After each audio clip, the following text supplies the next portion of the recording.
with my series, The Comeback of the RTS Genre. This time around, we're going to be speaking about Tempest Rising.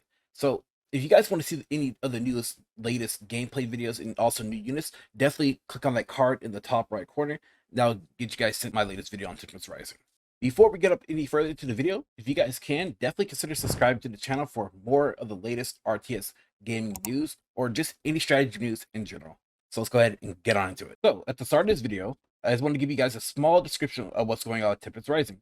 So Tempest Rising has been in game development for 3 years. Throughout the development, they have been inspired by games such as Command & Conquer, Warcraft, and StarCraft. They are focused on a balanced development between single player and multiplayer content with rich cutscenes for single player in between missions. So that's really cool. Okay, so with Tempest Rising, we'll go ahead and cycle through all the cutscenes. So as you already see, you kind of already get this Command and Conquer feel with certain with the playstyle or certain factions, which is really nice. I mean, I'm liking what I see here. A lot of eye candy, a lot of cool looking units. So far, I mean, I'm enjoying it, honestly. I cannot wait to see like what more we're going to be having within Tempest Rising or for more news. Like, as long as they can, when it comes to like matchmaking and stuff, make it easier for casuals to get into the series, whatnot, or to even take them competitively. That'll be great. Because that's the problem.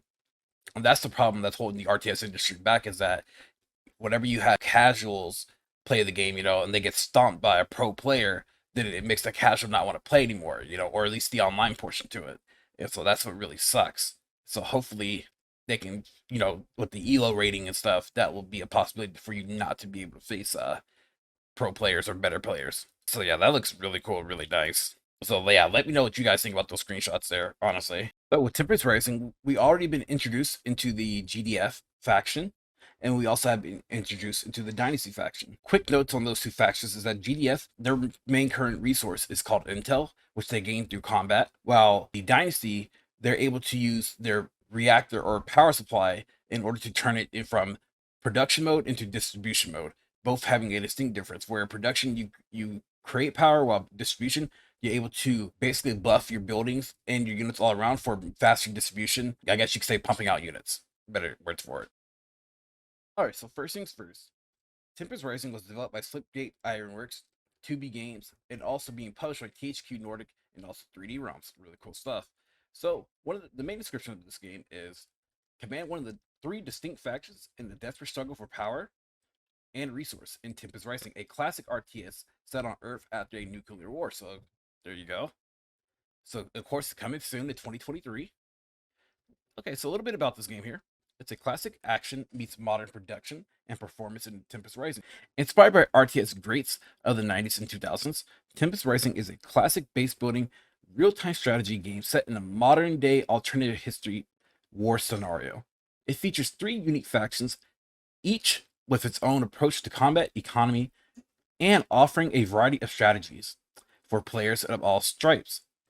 Massive neutral structures to contest and neutral populations to contend, with deep, rewarding gameplay that keeps focus on strategy while rewarding skill, built-in customization options that allow players to approach the game their way in both single-player and multiplayer game modes. So, if you guys know, in such a place like Command & Conquer series, I believe it, let's say Regular 3 and also Generals, it's been a couple years before Generals, is that you're able to capture neutral structures that your units can be fighting in or defending in. And so that kind of really cool thing to do, because it gives you a different type of way to like play defensively and offensively, of course. Take on the role of a commander in a highly mobile and advanced peacekeeping corps of the Global Defense Forces, or a hard-hitting Desert Tempest Dynasty in 2 to 15 mission.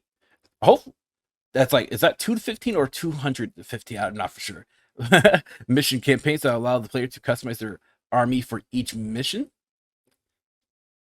as both parties seek to understand the control of the mysterious but beneficial Tempest veins that grow unchecked across the war-torn planet.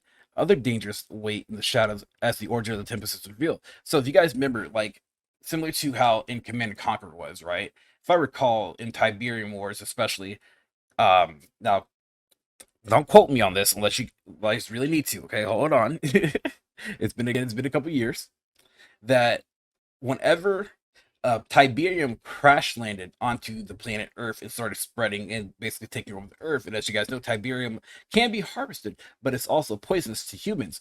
And so this is kind of like the reason why the Skrin basically came to Earth where they can harvest the Tiberium. So, that gives you a little bit of flavor there. And so I wonder what this Tempest is going to be, because, not all factions, I guess, gather resources from Tempest, or they actually might do, but they all still might not use Tempest as like their main kind of resource, I guess you could say. So that's really cool. So again, the main features of the game is a classic base building with fast and fluid, hard-hitting combat, 3 asymmetrical playable factions, each featuring distinct economy and playstyles, each faction offers a unique roster of units, 2 epic single-player campaigns with between missions and cutscenes, skirmish, custom games, and also ranked multiplayer matching with ELO rating. So that's really cool. As long as that ELO rating makes sense and you don't go from casual fighting a pro player, it's all cool with me. And alright guys, so we're gonna go ahead and watch this trailer of Tempest Rising, the first gameplay reveal. Let's go ahead and get it done. Command uplink initializing. Please stand by. Please stand by.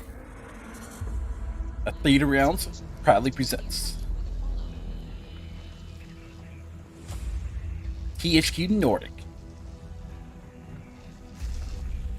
a creation by Splitgate. So far, General.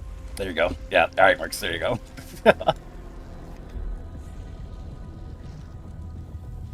Collaboration with 2B Games. Waited long enough. Show me that my trust is not misplaced. We'll have to wait and see. It all depends on my gameplay.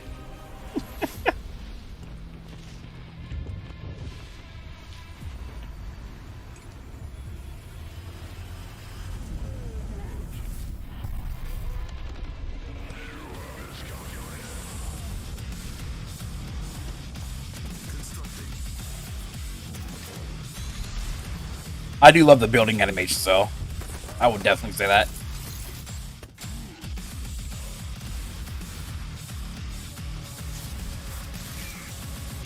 Strong though they may be, they are still flesh and bone.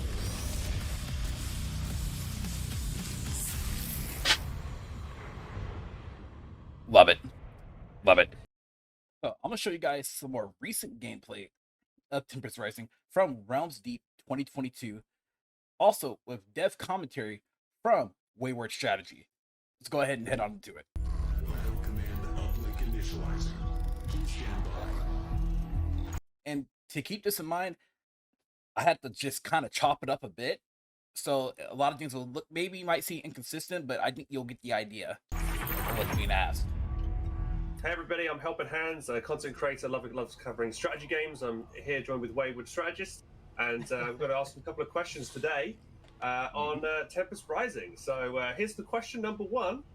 The game is heavily inspired by Command & Conquer. How are you going to stand out? Over a mutual appreciation for Command & Conquer, but I've never wanted to create a game that is just an exact derivative of something that already exists. You'll notice, obviously, from the footage that we've already shown, that we kind of wear our inspirations on our sleeves a lot. Since the GDF have a resource called Intel that they collect through combat and they spend on unit abilities and units. Now, of course, this is all subject to change. We're still in the middle of all this. But we think that that's going to give the GDF a pretty unique character, that they're going to have to go out there and combat their enemy to be able to generate intel to be able to use to do many of the things they're going to want to do. Yep. Additionally, our Dynasty faction. What's your maybe That's favorite one I'm most mechanic or interested in, is mechanics the Dynasty. that are in Tempest Rising? I feel like the Dynasty We hinted resonates at one of them or resonates at with me. Gamescom with our Riot Medic. We have a system in both single player and multiplayer called Specialists. In single player, Specialists are individual named characters that you perform missions for, and you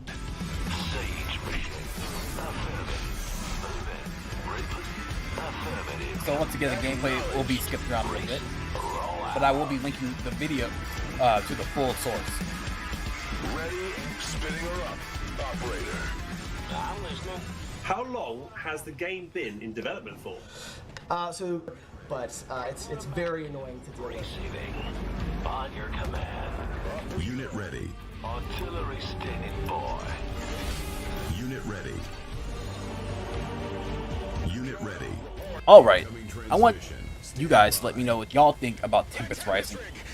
Is this the comeback of the RTS genre? Are we really seeing this right now? Because it's been gone for quite some time, but now we're seeing an uprise, and I'm here, definitely here for it. All right. So if you guys enjoyed this video, definitely consider liking the video and also subscribing. That would be very much appreciated, and thank you for taking time out on watching today. My name is DisBearity. I'm signing out. Peace out, y'all. Much love, everybody.